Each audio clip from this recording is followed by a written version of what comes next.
So yeah, I'm just going to like summarize a lot of like different research that's gone into the road to Kleros v2. I think this is as much as I can make my slides full screen. So I'm sorry if the like annoying border.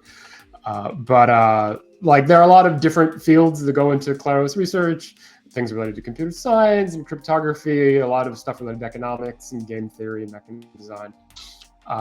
It's a vast topic that has lots of big things and smaller details, and I'm going to try to hit like some best of like the most big important themes. So if you've heard me speak before, like you may have heard bits of this, nonetheless, I hope this will be interesting to people watching. So I would say that there are two big sort of questions of when you're designing mechanisms for a system like Kleros that you have to grapple with, and they're really common to any system that would handle dispute resolution. Basically, how do you pick the people that you're on your jury? Who are your jurors? Like, what are your eligibility conditions? What chances do people have, assuming they're eligible, to be a juror in any given case? And once you have a jury, what do they do? Do they have what does voting look like? How do you take their votes, whatever format they might be in, put them together into some kind of collective outcome? What kinds of incentives do they have? So I'm going to explore the sort of space of possibilities we had in mind when we were developing Kleros v2 and kind of things we ultimately landed on. So to recall, starting with the juror selection questions, and then I'll talk about the voting and what that looks like later. In Kleros v1, our juror selection kind of looks like the following. We have this tree of courts that people can stake into. They're generally kind of categorized by the skills you need to handle the kinds of disputes that go into the courts and the cases in that court. At the base of the tree, or the root, you have the general court, which is supposed to be able to take jurors that have just general skills and no specific kind of qualifications.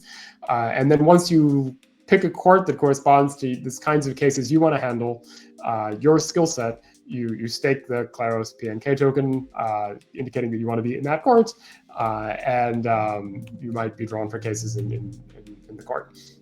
And what are your chances of being drawn? Well, they depend on how many tokens you stake, and specifically your weight of being drawn in any given draw is constant, basically. So if you staked 20% of all the tokens that are staked in that court, so that are eligible for being drawn in the cases in that court, your odds of being drawn in any given juror draw are 20%. If you you're drawn once, you might be drawn again for the same panel, and your odds for the next draw would still be 20%. And then you can look at the attack resistance of this. You sort of calculate how many tokens an attacker would need to have in order to take over the court, get a majority of votes on panels with high probability. So in this specific example where people have this breakdown of the token weights, you can run the numbers and you can be like, okay, the attacker has a 45% chance of being drawn on any given draw. So if I draw several times, the odds of him getting 2 out of 3 of the spots, you can sort of do the math using kind of binomial probabilities, are 42.5%. So the security model of this court of the system is very straightforward. That an attacker will not be able to get over half of the votes on a given panel with high probability, particularly if the panel is large, unless they have 50% of the stake. So specifically, if they have more than 50% of the stake, as the panel gets larger and larger by the law of large numbers, their odds of taking over the panel and having the majority of the votes go to 1. But if they have less than 50% of the stake, as the panel gets larger and larger, their odds of getting more than half of the votes, again by the law of large numbers, will go to 0. And why do you have this? Why do we have this system for Kleros v1? Well, in Kleros v1, it was developed in 2019, there were no good identity tools. So this whole thing about an attack, any individual, any juror being able to be drawn more than one time for a given case was kind of inevitable, because it was the only thing we could do that was sybil-resistant. If you imagine you remove someone and you don't allow their address to be redrawn again if they've been drawn once, then an attacker is just going to have an incentive to split up their stakes into lots of little stakes, and they'll actually have an outsized weight compared to the honest people compared to Kleros v1. They'll have a system like that would favor the attacker more than the mechanism we have in v1, because the honest jurors may only have one address, and if you draw them, they're removed, so the attacker's weight increases. Note that this is related to I talk about 51% attacks. The name comes from the Bitcoin world and is related to similar attacks that are on the Bitcoin proof of work or Ethereum proof of stake consensus algorithms. Always there's always this question of how many resources does someone need to have in a crypto economic system to take over a system? Maybe something more generally, I might say whale attacks or something. So what can we do? V1 was launched in 2019. I just said that the identity tools weren't very good back then, and we've spent a lot of time thinking about what can we do with the new identity tools that have evolved in the space in the past years. In some cases, what identity tools do we need that the space is not developing, that we developed ourselves, to have better mechanisms that have more robust, more attack resistant, and also sort of more user friendly in various ways. And a big example of this, as probably most of you are aware, was the proof of humanity sybil-resistant list. So this is a proof of work tool that was developed by Kleros cooperative. It's a curated list that basically is designed so that each individual should only be able to have one profile per human being. And if there are disputes over whether you're eligible to be on the list, someone accuses you of already having a profile, for example, or for some other reason you don't meet the criteria of the list, then the disputes over that eligibility are resolved by Kleros.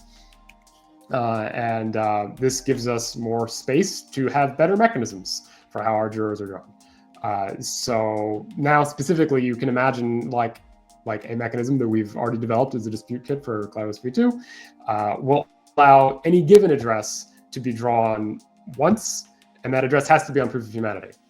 So an attacker can't split up their token stake and get an outsized advantage unless they somehow broke proof of humanity. So imagine that everybody has their one address, the attacker is only on this list once, and you can analyze the resistance of this. The odds the attacker gets more than half of the votes, well, 0. Because they can be drawn once, they have some huge percentage of the stake, here it was 45%, and that gives them a really good chance of being drawn one time, but they can only be drawn one time because otherwise, because that is guaranteed by the sybil-resistant.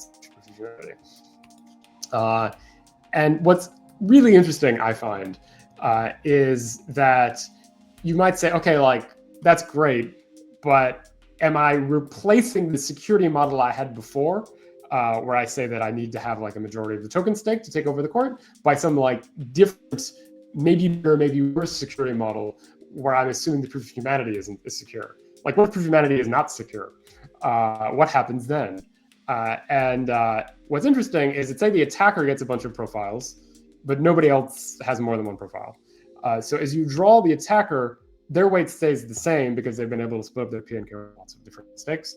But if you draw somebody else, they're removed because they only had one address on proof of humanity. And when they're removed, everybody else's odds go up a little bit because that, Alice here is no longer in the juror pool. So if you run this sort of math here with this specific example, find out that the attacker that started with 45% of the stake has a roughly 52% chance overall of getting 2 or more out of 3 votes.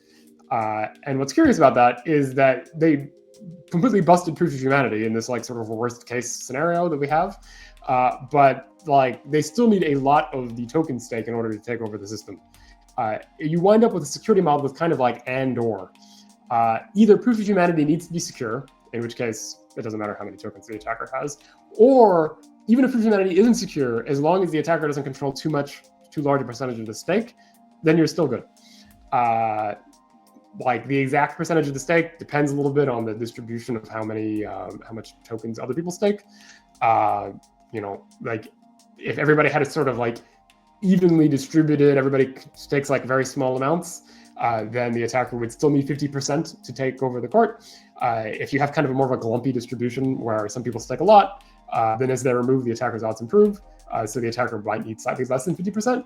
But still, like, these mechanisms that we have complement each other. There's security models kind of like layer on top of each other, so that we have extra layers of defense. Not only do we have the kind of like natural property we might want to have, where the, in a given case, any one person can only be drawn one time, but also the court is more secure by having added this mechanism. And then other identity tools that we've thought about how to incorporate into V2, which are a little more preliminary. To some degree, these have been coded in dispute, others are like things that might be developed in the future. A lot of work has been done recently by other people in the Ethereum ecosystem around what is called sound tokens. So these are sort of non-transferable NFTs. The idea is that, like, maybe I have a diploma from some online Solidity course that I took. Maybe I get kind of a non-transferable POAP from attending a conference. Maybe I took out a loan on an under-collateralized DeFi protocol, and I didn't pay it back. So I get some kind of like deadbeat SPT. And you can use this sort of profile of people's social history to get, kind of like credit scores, or like a bigger, like more complete social look at people in a way that often Web2 institutions run on. So this was introduced by this paper by Glenn Wild, Pooja Olhaver, and Vitalik Buterin in 2022. And we've thought about how to incorporate these tools as well into Kleros V2, where, like, imagine that you need some kind of specific expertise to be a good juror in some kind of case. Maybe you have some kind of insurance disputes and you need to know insurance to like handle those disputes well.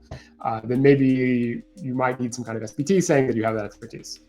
So in Kleros V1, our like notion of how to handle expertise is that you should stake into courts where you have the expertise to handle the cases well, because otherwise you'll probably lose money. That's a fairly effective mechanism. It's worked well for all of these years. But here you can still have that. In addition, you can layer on top like this additional requirement that, like, upfront you need to prove stuff about your expertise in order to be drawn at all. And if you have a model where I need to have one or more SPTs in order to be drawn at all, and then also like my drawing chances on any given draw depend on how many tokens I've staked, you wind up with a security model, which is again very similar to the proof of humanity security model, where you are as secure as your weakest SPT or like the token staking. So you need to break everything to hijack the court, like all of the SPTs and all of the, and the token staking mechanism.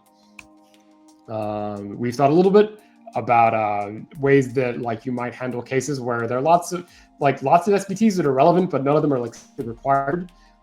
Maybe I have insurance cases around Solidity bugs, and maybe I want to know stuff about insurance, but also stuff about Solidity.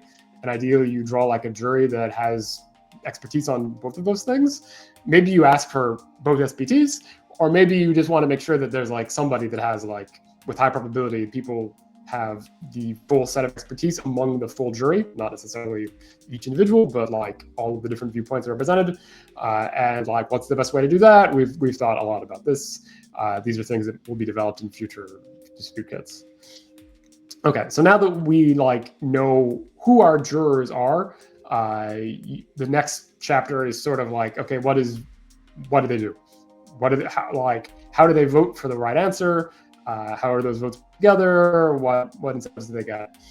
And recall again that the like core idea of Kleros is this Schelling point mechanism, where if you imagine that you have some dispute between Alice and Bob, you're going to think about, like, you're going to analyze the evidence and think about the case, and you're going to think about how the other people are going to vote. They're going to think, okay, like, I think Alice is right, so I think the other jurors are going to vote for Alice because they think that I'm going to vote for Alice.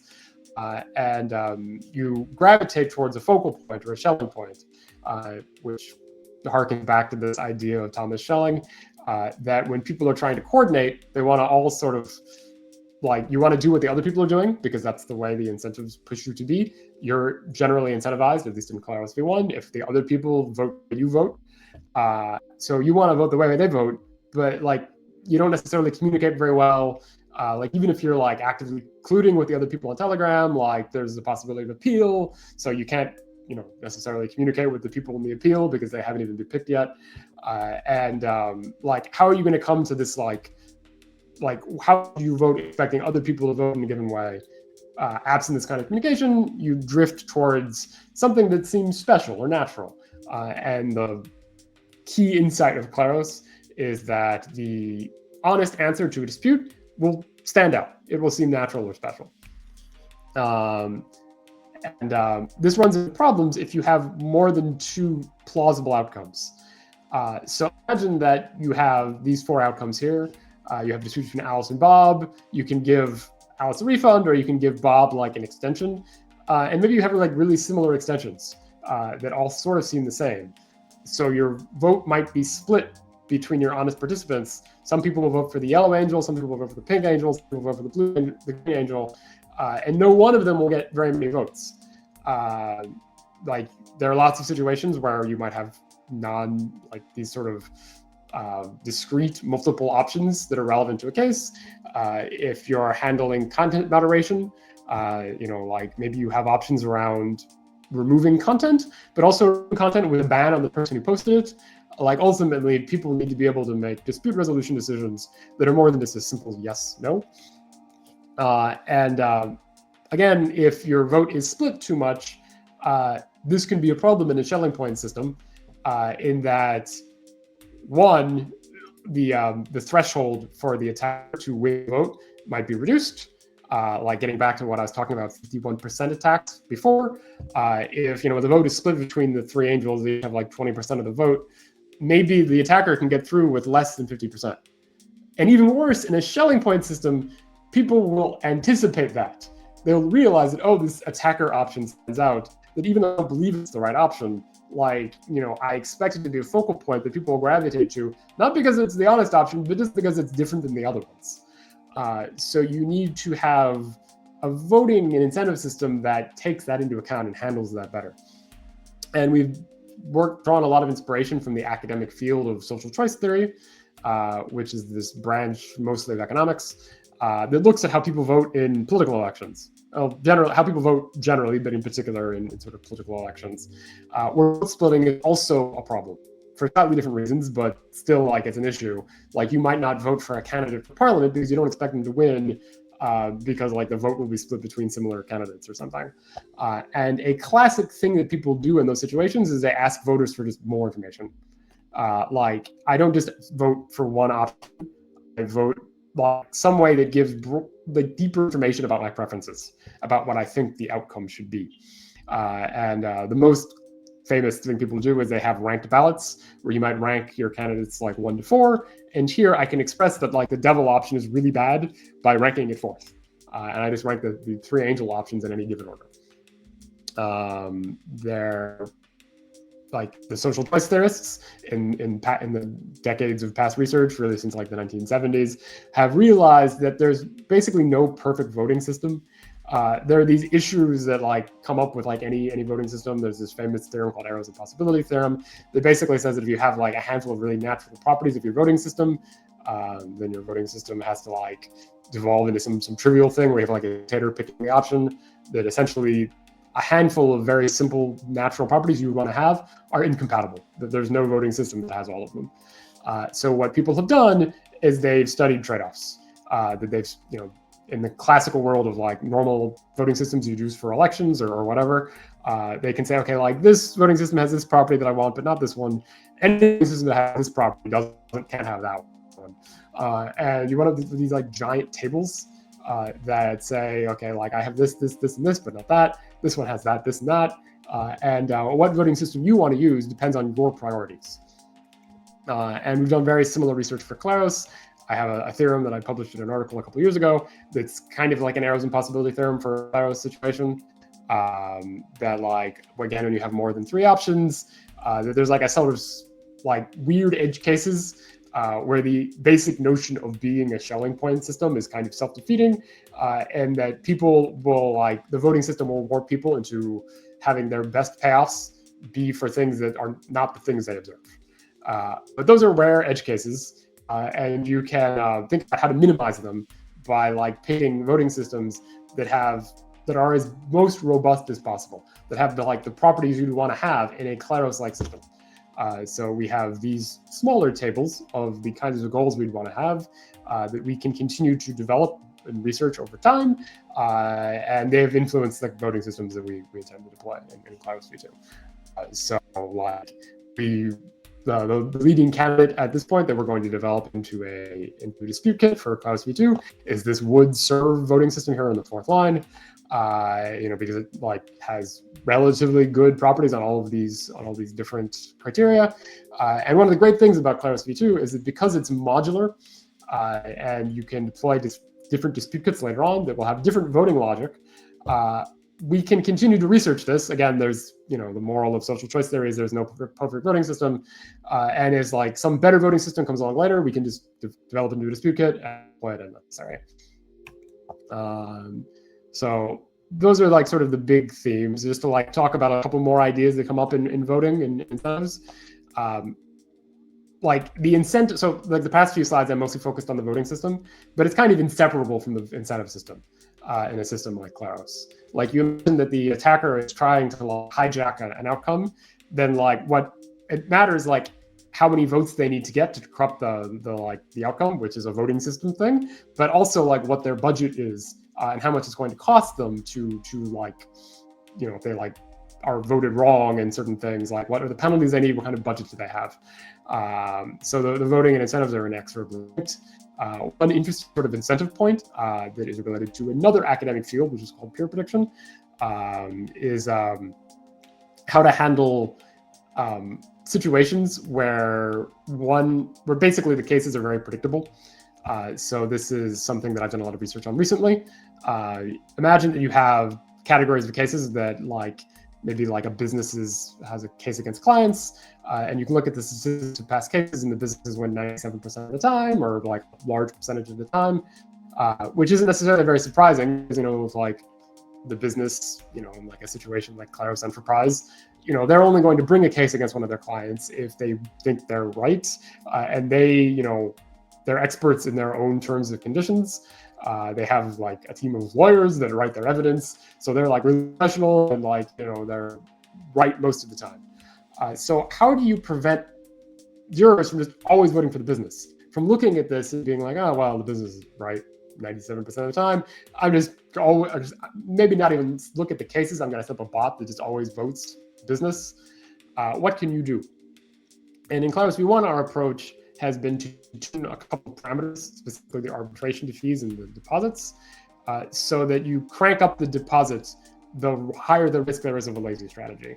If you think that a lazy strategy can be right 97% of the time, but it's always waiting for the business, then you make the deposit really large, basically, so that the difference between putting a little bit of effort and looking at the case and that raising your level of precision to 99% of the time because you really looked at the individual case, versus the 97% accuracy you could get if you just voted always business, is the difference between profitability and non-profitability. That extra 2% of the time multiplied by your deposit is big enough to make the difference between whether you want to participate in the system or not.